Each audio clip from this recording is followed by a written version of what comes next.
Reading with your kids.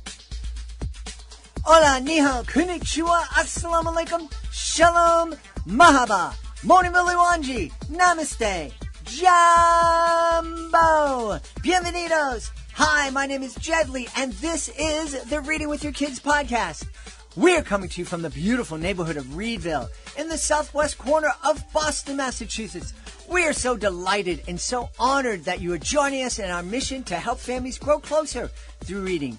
Please be sure to subscribe to the show in the iHeartRadio app, on Amazon Music, Spotify, Apple Podcasts, Himalaya, Ghana, Stitcher Radio, wherever you find your podcast. Our guest today is Christina Dankert. She is here to celebrate the kindness machine. Before we invite Christina into the studio, we would love to invite you to connect with us on social media. Facebook.com/readingwithyourkids, at Reading With Your Kids on Instagram. Be sure to check out our Reading With Your Kids page on Pinterest. If you're a Twitter user, please find us at Jedley Magic. And of course, we would love for you to connect with us on our website, readingwithyourkids.com. You can sign up for our free newsletter. We are revamping the newsletter, making it bigger and better than ever. And we would love for you to receive it. And we'd also invite you to use the contact button at the top of the page to send us a message. You can let us know what we're doing right. Let us know what we could be doing better. Let us know who you would love to hear on the podcast. Join us right now from Toledo in the great state of Ohio. Our guest is here today to celebrate her debut children's picture book. It's called The Kindness Machine. Please welcome to the show, Christina Dankert. Hey, Christina, how are you? I'm good, Jed. Thank you so much for having me. It is very kind of you joining us today. Well, I've listened to quite a few of your episodes, and it's great to see you cheerlead so many people, not only children's books authors, but literacy in general. So thank you. Well, you're very, very welcome. It's, it's been an interesting 4 years doing the podcast. I've grown, I started the podcast because I understood how valuable the time I spent with my kids when they were 3, 4, 5 years old, reading together, understanding, coming to realize that was the start of a lifelong conversation that is continuing now when they're 26 and 29 years old. And I wanted to share that with parents. And in doing so, I was really amazed at learning how many benefits reading with your kids brings to kids. It's just incredible. And we can start talking about that a little bit later on, but I'm really excited for you to tell everybody about the Kindness Machine. All right. Well, the Kindness Machine takes place in a second grade classroom. And as a second grade teacher, that's a perfect setting for the book that I'm very excited about. And the teacher's name is Mr. Wilson, and he loves to create exciting inventions for his students so that they can learn hands-on, and it's really interactive. So he creates this Kindness Machine, and he explains to his students that, sometimes adults tell you just be kind, but kids don't often know what just be kind means. So by letting them push these different buttons on this colorful machine, they're able to see very concrete, tangible ways that they can be kind, not only to others, but also to themselves. And this concept of self-love and self-kindness was really important for me to include because as I was doing some of my research, I was finding plenty of other books about kindness, but the concept of kindness to yourself was missing. So as the children go through his lesson and they're learning how to be kind to others and themselves, by the end they realize that they each have their own kindness machine within them to help guide them and make kind actions as they go about their day. I think you're absolutely right. We don't often talk about how important it is to be kind to ourselves. Well, and what's funny is when the pandemic hit, it was March of 2020, my teammates and I, we were all remote. We were muddling through trying to figure out how to teach 7-year-olds virtually at the time. And as our team would meet multiple times a week to check in on each other, the phrase that we kept saying to each other is, be kind to yourself.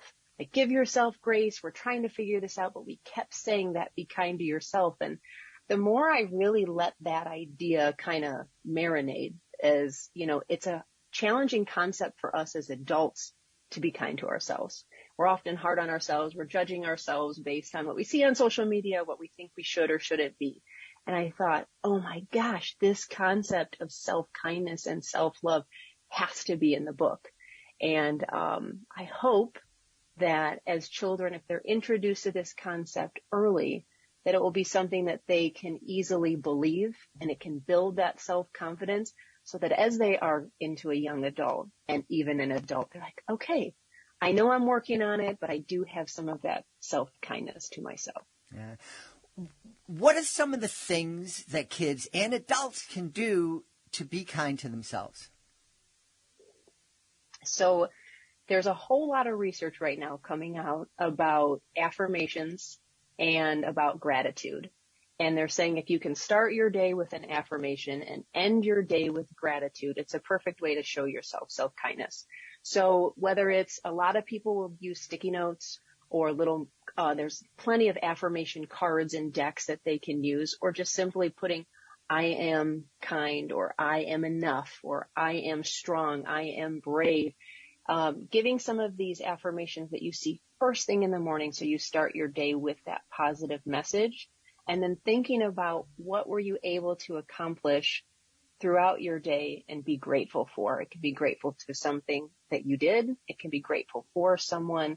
And this doesn't have to take a lot of time. I think that's the thing where people think, I don't have time for that. It can take 10 seconds. It can take 5 seconds. And it can be something very simple for young children.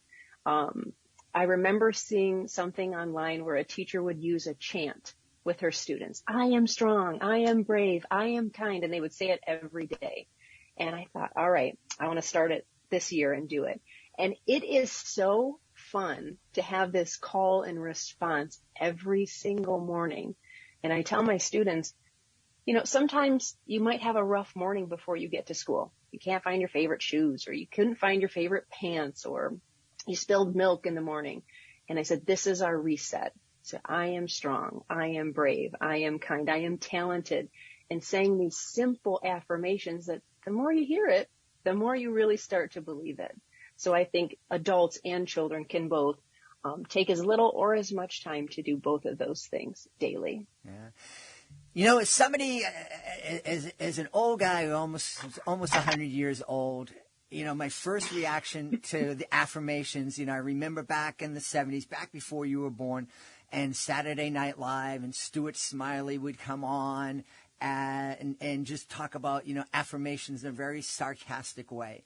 And so a lot of me is like, oh yeah, that's kind of woo-woo, kind of new agey stuff. But then I remember that I was a coach of a very competitive high school soccer team. And I was also a very competitive player in high school and college. And I know that before a game, I would be in the locker room and I would just crank my players up with, I didn't call it affirmations at that time, but just reminding them of how hard they worked, how strong they were, how unbeatable they are. And there were times when I didn't believe it myself, but I got the kids to believe it, and they would go out there and they would play way, way, way over there where they should have been playing. So I have to get over that block, that kind of, oh, this isn't real, this kind of new agey. It is real. I saw it at work in my life. And I think a lot of us, if we give it a chance, we can see it happen in our lives and in our kids' lives too. I agree with that. I listened to another podcast with a gentleman by the name of Donovan Taylor Hall.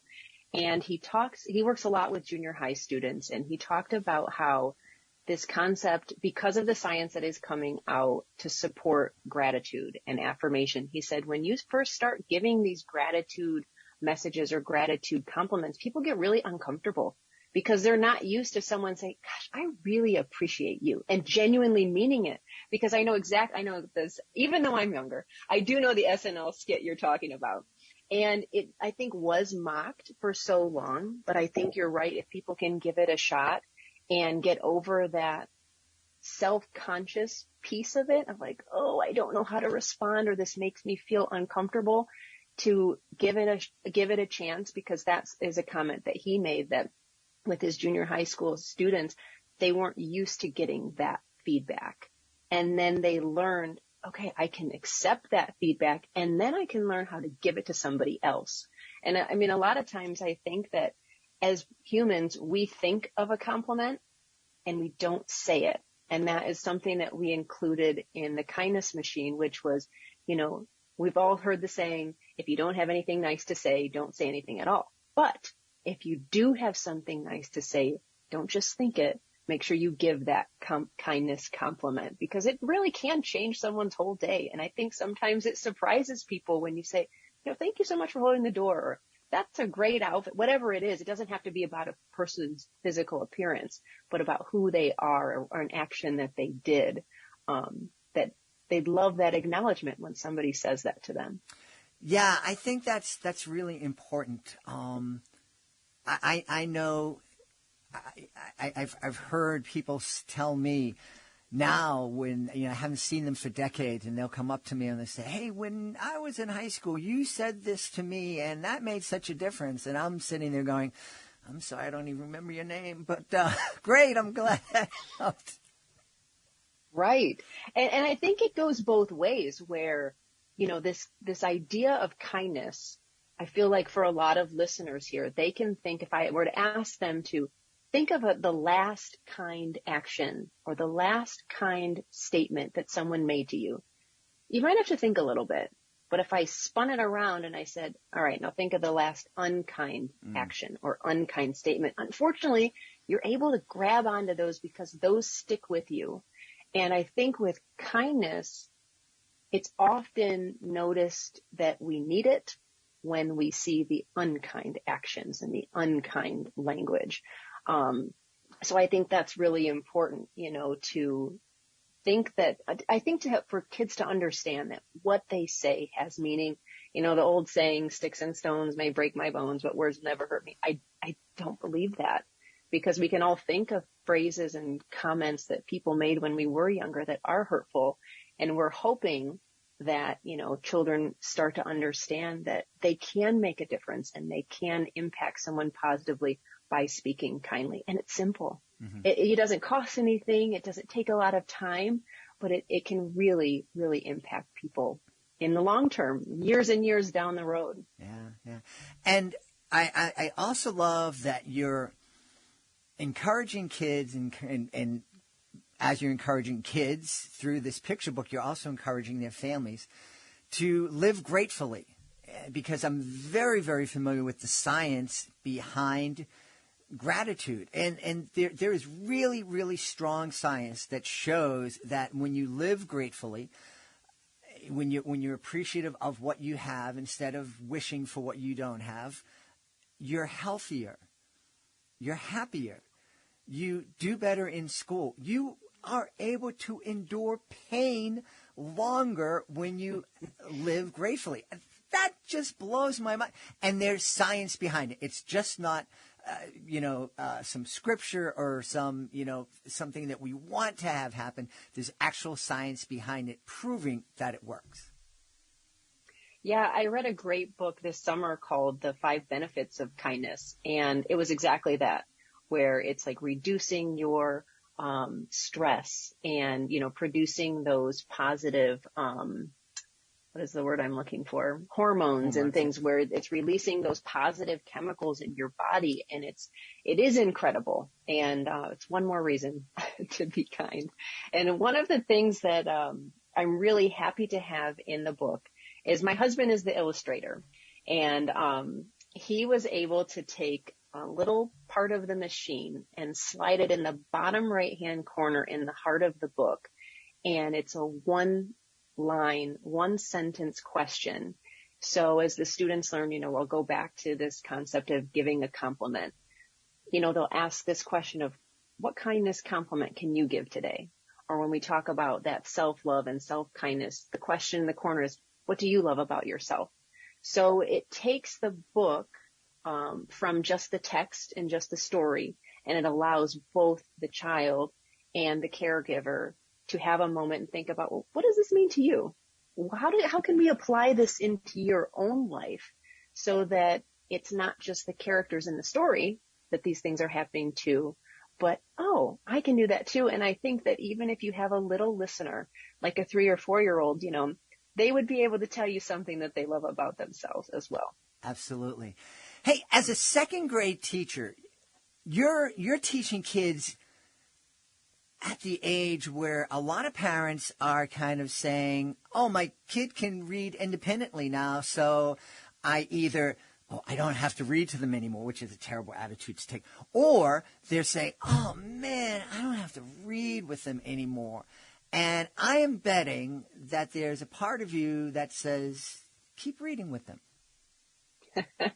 100%. I read another book by Donald Miller. It is called The Book Whisperer. And to all the teachers listening and all the parents listening, I highly recommend it. And that is what so much of her book is about, is that we're told, from the moment we leave the hospital, read to your kids, or even before you've even had the child, read to your child in utero. And then they're learning their sight words and their sentence structure in kindergarten and first grade. And she said a lot of the times that's when it stops. And then they come to me. And I always have to say, please keep reading. And a lot of the things that she has in her book is read to them as long as they will let you, even if that is 13 or 14, if they'll let you. But it's doing multiple things where they're listening to an adult fluently read. So they're hearing what the reading is supposed to sound like. They're hearing the different expression from the adult. And then it's also building a safe space. And reading is that quiet time. It's that calm time. It's time to, share a special moment as a family that, again, doesn't need to be super long period of time, but let's cuddle up and read a chapter together. Or something that I tell my parents, I read a page, you read a page, to eliminate some of the frustration because, at nighttime, which is typically when a lot of families will read, the child's fatigued after a long day of school. So if you say, you read this page, that was great, and I want you to just relax and listen to my page, they're still getting that practice, even though they're not reading every single page and every single word on their own. And it's making it that safe space. And then they're more willing to do it again because they know the parent's going to support them and that it is that calm and safe time together. So yes, I would totally say read as long as they will let you. You're absolutely right. That fatigue thing, I experienced that with she was then 17 years old, my niece, just last year, and she was at her wit's end.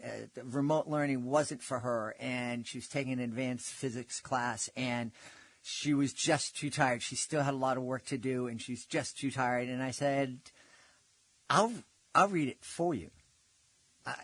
I'll read it aloud for you. And she thought at first that was a crazy idea, but she said, okay, fine. And I did. And it was really special. I was reading still. I had no idea what I was talking about. But I was reading it, and just like when you read a children's book, I'm sitting there going, and then they talked about quantum physics. Hey, what's quantum physics? And she was able to kind of review what it was she was supposed to be learning by teaching me, and it was the only way she got through it that night. That's great. And I think that's why there are so many adults, myself included, who love audiobooks. Mm-hmm. That I can multitask, first of all, as a mom, where if I'm, cleaning the bathrooms, which is one of my least favorite things in the world to do, I can feel somewhat productive by putting in an audiobook and cranking through a chapter or two. Or there's been times the fatigue thing is real where it's nighttime, and that's typically when I usually have one book that I'm listening to and one book that I'm reading. Nighttime is usually when I'm reading that physical copy of the book.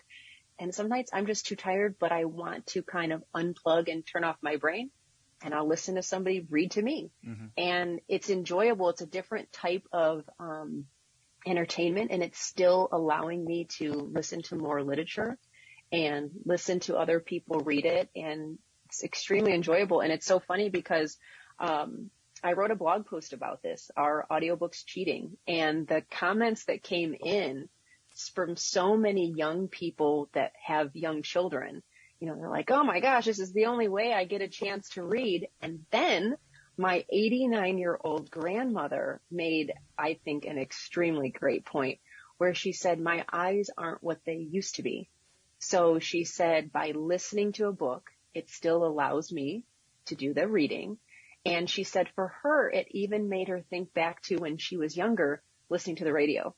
And I thought that was such a neat correlation there. So yeah, the fatigue is real, but I do feel like that's one of the reasons audiobooks, are becoming more popular. Yes. I am literally right now listening to an audiobook. It's called Life Force by Tony Robbins. And it is 22 hours long to listen to. So it must be about this thick.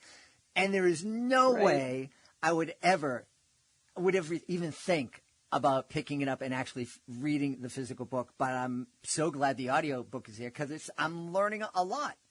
And Absolutely. There's another thing that I was really surprised to learn in doing this podcast is that a second grader who might be able to read at a second or third grade level is able to listen to a book that was written for fourth, fifth, and maybe even sixth graders.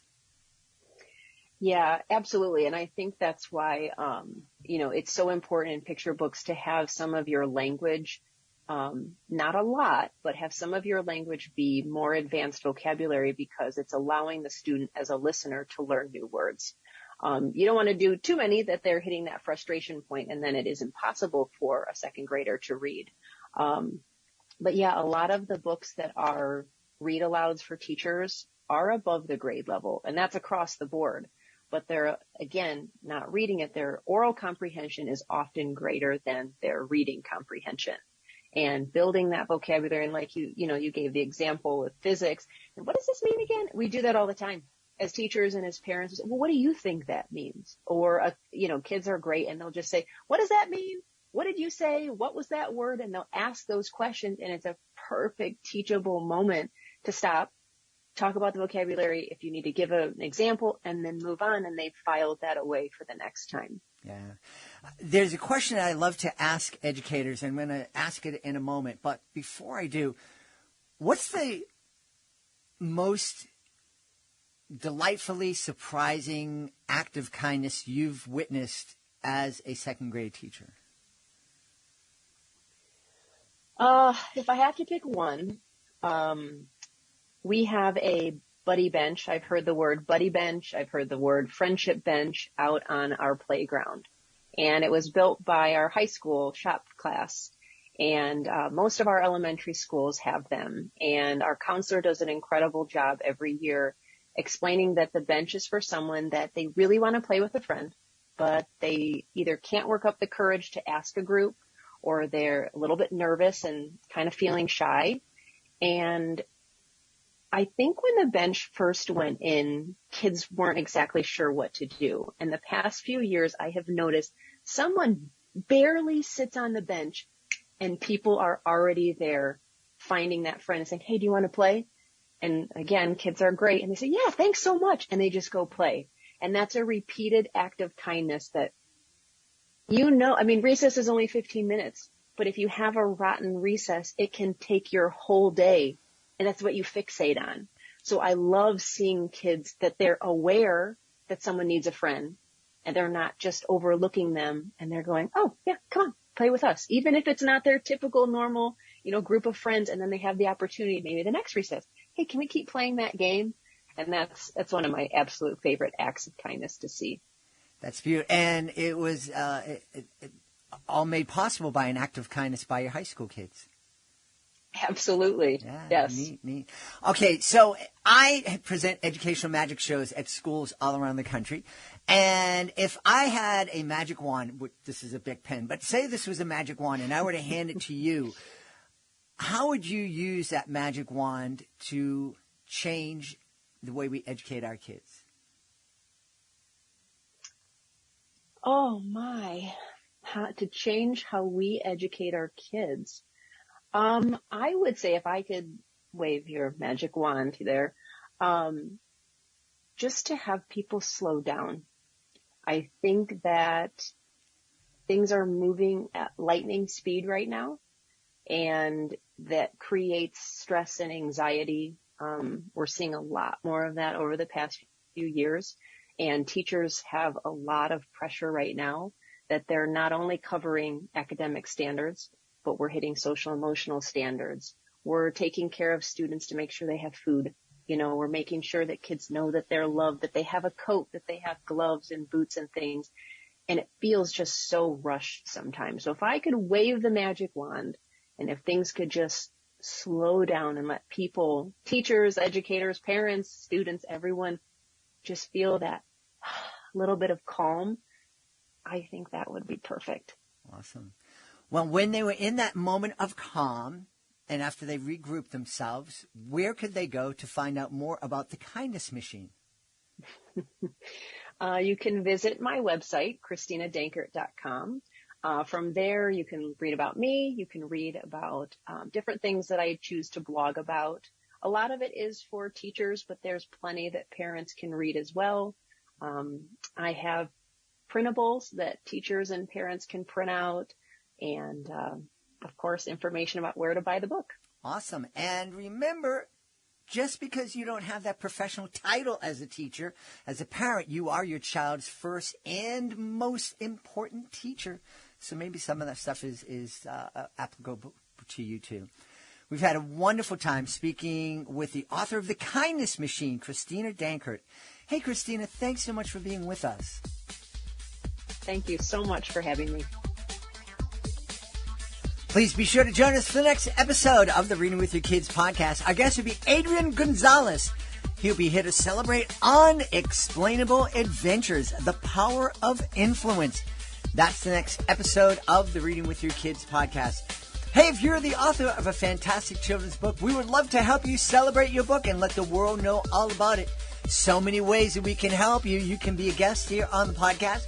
You can submit your book to our Certified Great Read panel, and you can also take part in our promotional packages. You can have your book celebrated through commercials on the podcast or messages to our 75,000 plus social media followers, and also have your book displayed on our network of digital pedestrian billboards.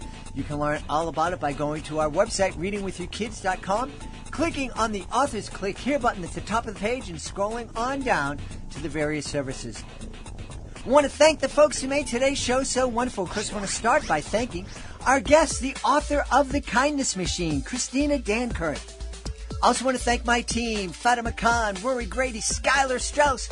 I want to thank my beautiful wife for all the support she gives me. Most of all, we all want to thank you. Thank you so much for taking the time to join us today. And as always, thank you so very much for taking the time to make the world a better place by reading with your kids. I'll be looking for you in the next edition of the Reading with Your Kids podcast.